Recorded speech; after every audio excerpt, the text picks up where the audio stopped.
Now you're welcome back. So worth remembering, this international football business isn't all doom and gloom. We'll be looking on next year. Scotland will be there. They'll be at the Euros in extraordinary fashion is how they secured their place. So we'll hear from Celtic's Ryan Christie here. It was against Serbia. It was last week. I'm sure you all know at this stage. Christie scored on the night. He was then subbed off. 3 minutes later, Serbia equalised, extra time, penalties ensued, and he had to watch on. I don't know. It's just an amazing night. I think from the start we kind of believed. Obviously the last kind of couple of camps we've picked up so much belief in each other. The gaffer mentioned it before the game, that kind of Czech Republic came away in the last kind of 10 minutes, and even the way the game went tonight, you know, kind of conceding that late equaliser and still digging in, and then penalties, you know, away from home, and Big Marsh again comes up. Amazing, unbelievable. You did the business in the second half there, but then you had to watch the goal going in, then the penalties as well. How tough was that for you? Yeah, it's not nice. When you're on the pitch, you always feel like you can impact it. The moment you're off, you can't watch it. It's horrible. Those penalties probably the worst thing I've ever been through, but just for everything, you know. Oh, I'm gone. Czech Republic, England, Croatia. What does that sound like now? You're going to the Euros. Yeah, it's just for, you know, the whole nation. It's been a horrible year for everyone. We knew that coming into the game we could give a little something to this country, and I hope everyone back home was on our party tonight, because we deserve it. You know, we've been through so many years. We know it, you know it, everyone knows it, and it's the monkey off the back now, and we're just going to move on from here. There you are, Ryan Christie. Let's go to the BBC's Tom English. Evening, Tom. Hi, Joe. Suddenly your year next year has got a whole lot brighter. Not half. Mind you, it's long overdue, isn't it? 22 years. And you can hear in Ryan Christie's voice there from last Thursday night. An awful lot of Scotsmen and women would have been feeling the same way as he was. Yes, I'm sure. And I mean, even Steve Clarke, the manager these days, he said as soon as Serbia equalised, we thought to ourselves, OK, the Scottish script is about to enact. Yeah, listen, everybody did. For 90 minutes, Scotland had played really well against Serbia and weren't looking in any danger at all. And then, of course, the sucker punch of the equaliser with 2 minutes or something of extra time to play. And I think everyone in Scotland, the fatalism that has surrounded Scotland, the national team for 2 decades, came back. And I don't think there would have been too many Scots, apart from the players on the pitch, who believed that Scotland were going to do it. But they did it. It was a glorious twist to the usual narrative for Scotland. It was incredible. And, you know, people have been ground down in Scotland, Joe, over the last 20 years about the national team. Like Steve Clarke, he came in and his first home crowd was about 30,000. Then it was down to 25. Then it dropped below 20. And people, I think, kind of inoculated themselves against disappointment by saying it didn't matter anymore. International football didn't matter. Because they kind of convinced themselves that it didn't matter because Scotland constantly let them down. But on Thursday night, when Scotland won and they qualified, all that emotion came absolutely rising to the top. And we could see that, of course, it mattered. It mattered hugely.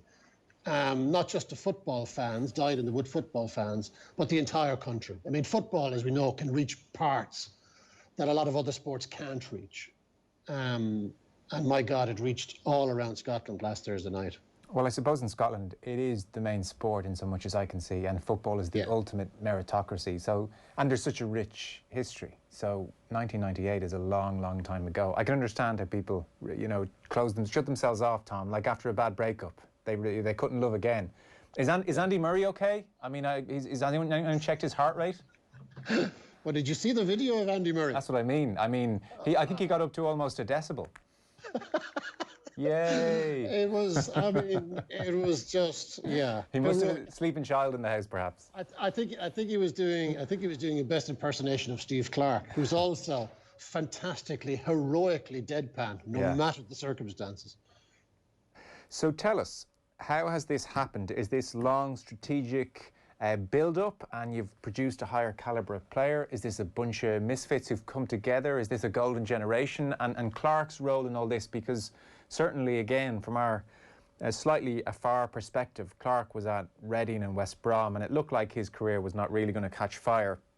And then he pitches up at Kilmarnock, and you kind of think that's the last I'll really hear from Steve Clarke at a certain level. So a lot has happened here. A lot has happened. I mean, and there's been renaissance, not just of Steve Clarke, which began at Kilmarnock, but also of a number of players in this team. I mean, David Marshall, his last year, he's bounced around from different clubs in the Championship. He's currently with Derby, bottom of the Championship, 1 win in 9, I think. Got done 4-0 by Blackburn not that long ago, and now he's a national hero. Declan Gallagher of Motherwell. If you'd said a year ago that Declan Gallagher was going to be one of Celtic's 3 centre-halves, people would have fallen off the chair. This is Declan Gallagher who 5 years ago was in prison for assault. Right. Took a baseball bat to a guy and did a year. And now he's a national hero. I mean, what Clarke did, he came in and he recognised the incredible negativity of the fans and of the media, and he was amazingly strong. He just took it all on his shoulders. He says, no, we will get better. And the job he did at Kilmarnock was incredible. I mean, really, really good. Right. He decided to go from a 4 to a 3 at a back. Everyone was against that. He decided to make Scott McTominay his right centre-half. Everyone says, you're mad. He's a midfielder. He turned him into a centre-half. Brought in Gallagher. Everyone says, it's a Motherwell centre-half. Gallagher's been tremendous. Converted Tierney from a left-back to a left centre-back, which allowed Andy Robertson to play left wing-back. All of the problems that were there for years and years, he fixed them. He found Lyndon Dykes, a striker who's not going to score 1 million goals, but Lyndon Dykes is a workhorse and massively effective in the air, and has that Aussie, he's the Australian kind of surfer dude. He has that Australian self-belief, and that has coursed through the entire team. So Clarke has fixed a lot of problems that other managers before him could not fix. Okay, very impressive. Who was last man in? Alex McLeish? Alex McLeish, in fairness to Alex McLeish got them into the playoffs. And then Clarke had to beat Israel in the semi-final and then Serbia in the final. But Alex McLeish also lost in March last year 3-0 to Kazakhstan, which went down as arguably and probably the worst Scotland performance ever. That was only March last year. And Clarke came in, and everyone, it was like unanimous, everybody wanted Clarke, because Clarke had gone to Kilmarnock, and Kilmarnock had caused untold problems for Rangers, caused problems for Celtic. His team were incredibly well organised. He was a big, strong character. So it was total unanimity for Clarke to move into the Scotland job.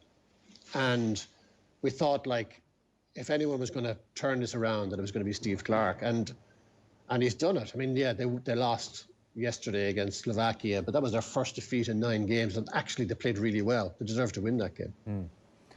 The points you mentioned about McTominay and Tierney and Robertson, all very interesting. What brand of football does Clarke have them playing on the ball? It's what he wanted to do was get a team that was hard to beat. It was hard to score against, because Scotland were the softest of soft touches in defence. So and that's what he did at Kilmarnock. He made them hard to beat, made them incredibly well organised at the back, and he went from there. He's going to add. He says he's going to add trying to add a bit of bells and whistles. Not scoring anywhere near the amount of goals that they need to score if they want to move up a level. But his job, the first phase of the rebuild, if you like, was to make them harder to beat, make them more of a unit, more together, happier as players. I mean, you know, for a good number of years now, the Scotland players, not all the time, but quite often, were pretty downtrodden. They were demoralised, not just by the results, but by the mood in the country. Every press conference, it was a combat zone, because they saw the press as negative, talking them down, and they were fighting against that. For years and years, they've been fighting against that. McLeish was fighting against it. His predecessor, Gordon Strachan, was fighting against it. And Clarke seems to have lightened the mood. And you know, the only way to lighten the mood is to win matches. Mm. And it's a real positive environment now. People, journalists, fans are not quite sure what to do with themselves, because there's all this optimism swirling about the place. Because the press in Scotland can be feisty enough. Oh yeah, absolutely, and angry and reflective of the support. To be honest, Joe, the support are very angry, and it's the national sport, as you say. It's a national obsession. It's not just a national sport. If you pick up any, it doesn't matter how poor the national team might be doing or how poorly the clubs might be doing in Scotland. The coverage is still the same. It's massive coverage. There's obviously no there's a bit of rugby, and there's a bit of horse racing, but there's not much else, and nothing bar Andy Murray is going to wipe football off the back pages of the newspapers over here. Yes, so I can see how 23 years starts to build a little bit, to say the least. England, I mean, that's another little cherry, isn't it? Yeah, it is. Yeah. At Wembley. You know, it was 2-2 the last time they played. Scotland blew it again. You know, you talk about that. They were 2-1 up going into injury time, and Harry Kane scored an equaliser. That's going to be, listen, it doesn't matter. It doesn't matter who they were playing, but the fact that it's England at Wembley is going to add that extra bit of spice. And, you know, they're talking about, you know, everyone now is engaged in this fun game of picking their squad, the 23-man squad for next summer. They're talking about what the Scotland song is going to be.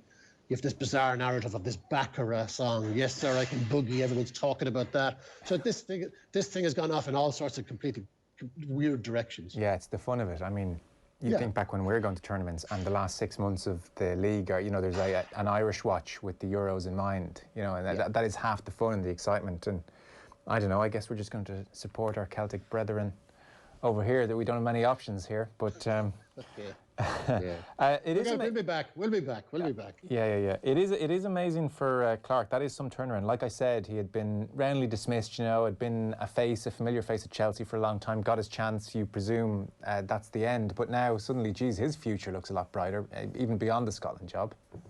Yeah, and I think you know, I interviewed him after 2 games of his reign, and you know, he got it at that point. He got the negativity. He understood how pessimistic and how disaffected the support was. And I interviewed him at the Hampden Park Hall of Fame. And, you know, you can imagine the names in the Scottish Football Hall of Fame. And he just looked around and he says, wow, there's some amount of legends on the walls here. And I said to him, oh yeah, don't worry, Steve. You know, you'll qualify Scotland for the Euros and your picture will be up there. And he said, yeah, rogues gallery. So, you know, I said, come on, you know, if you're negative, then we're all doomed. But he has that, he's very Scottish, Steve Clarke. You know, I'm not comparing him to the great Scottish managers of the past, but he has that toughness. You know, if you're going into a press conference with Steve Clarke, you want to be on your game. And he has passed that toughness, that mental strength, that self-belief onto his players. It's remarkable. When you look at the team that beat Serbia the other night, he's got 2 Motherwell defenders in that team. He's got Declan Gallagher, and he's got Stephen O'Donnell playing right wing back. Now, a year ago, nobody would have countenanced these 2 guys being anywhere near the Scotland team that would possibly make a major championships. Not a chance. And he has just turned them into good, solid players. That's the clarity of his coaching. That's what they say. They all go on the pitch knowing exactly what's expected of them. Exactly what's expected of them. Very good. Well, Tom English of the BBC, thanks so much for filling us in on all of that. Cheers, Tom. Cheers, Joe.